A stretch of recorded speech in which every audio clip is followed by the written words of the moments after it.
Mike. Raise your hands. There you go. Zion, we saw you get banged up in that Tech game. Just how are you feeling, and have you been able to go full go this week? Yeah, I'm feeling good. It's just a little nagging injury that I've been trying to get better for a couple of weeks now. But yeah, I've been full tilt this week, so I'm ready to go.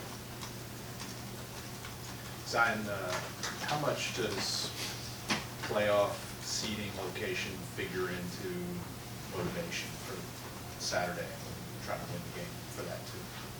It's not really a motivation for us. I think it's just taking these games week by week.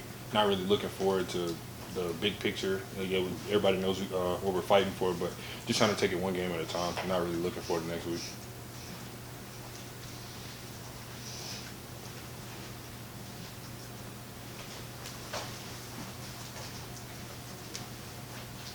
I know you may not always match up with him during practice, but what allows Broderick Jones to be so successful as a left tackle for Georgia?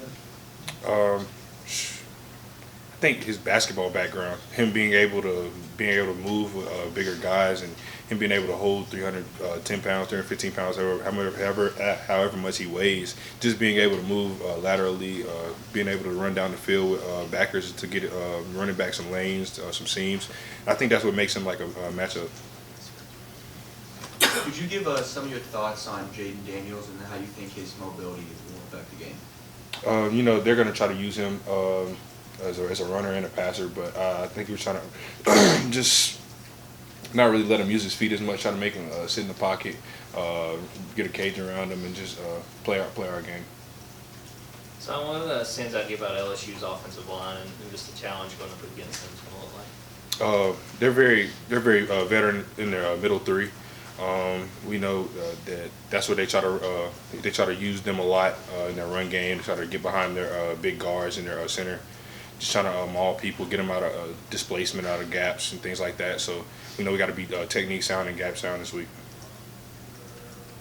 What are benefits to playing in Atlanta, and do y'all think you all have a home field advantage, so to speak? We always treat Atlanta like it's our backyard, like we're down the road in Sanford. So we do treat it like a home field advantage. Going off of playing Oregon earlier this year and how many other countless times we played there in the past, just try to use that to our advantage. With the regular season over now, I was wondering if you've assessed your role and how you've done and how you progressed over the course of the season. For example, like how have you displaced people and this, that, the other? I just try to do that week by week. On Sundays and Mondays, try to go through, see what I did wrong, see what I did good, see what I did wrong, and just take it week by week, not really looking behind it, just looking forward. Just keep trying to improve week by week, just trying to up my play as much as I can. Thank you. I know Jaden Daniels' question. You guys have faced a number of quote unquote running quarterbacks Yes, sir. This year, but as far as from a speed standpoint, I mean, does he look faster than the other guys you were faced?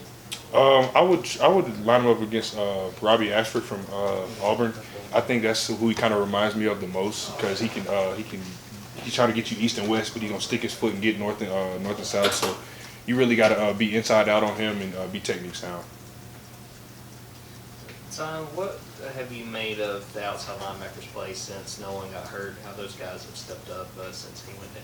Shoot, just next guy up, like how every position group has in the past. Shoot, offensive lineman that went down, the next guy's been able to step up and play big.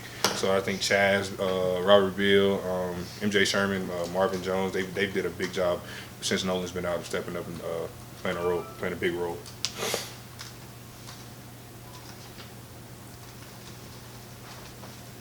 I know you guys have to prepare for Jaden, but I'm sure you also know that he's been in a walking boot. How much does that complicate your preparation this week if you get to Saturday and it's a pro style quarterback? Well, that was new to me. So we were really just preparing like he's going to be there, like he's going to be there on Saturday, because we know anything can happen during the week.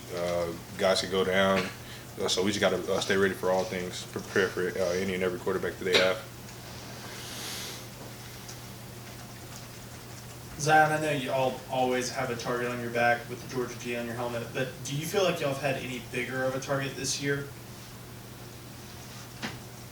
I wouldn't say any bigger of a target, but doubt, I'd say. People probably didn't think we would do as good as probably as last year. I don't mean to keep bringing them up, but people try to stack us up against them, and I think we're trying to make our own mark and our own destiny throughout this final stretch of the season. So just got to keep playing hard. You mentioned last year's team and trying to separate from them. What do you think does sort of differentiate this team from last year's team? Just we have to lean on each other a little more because we don't have the beat. Well, we have beef up front, but we don't have 340 pounds. The guys is running sideline to sideline. We still have that, but we just got to lean on each other a little more. We don't have the veteran guys in each room like we used to, so we just got to lean on each other. When you're playing against a team like LSU that may not have a playoff spot to play for or whatever, how do you see a team like that try to play a spoiler role? Shoot, coming off a loss, wounded Tiger's the most dangerous Tiger, so we just know we got to go in there with the right mindset from the start of the game to the end of the game. So just got to keep play. Don't think just because Texas A&M beat them this much or whoever else beat them this much, they're going to come ready to play for it just because it's University of Georgia. Any other questions? Okay, thank you. Thank you. Thanks, Thank Alex. you. Thanks, Zion.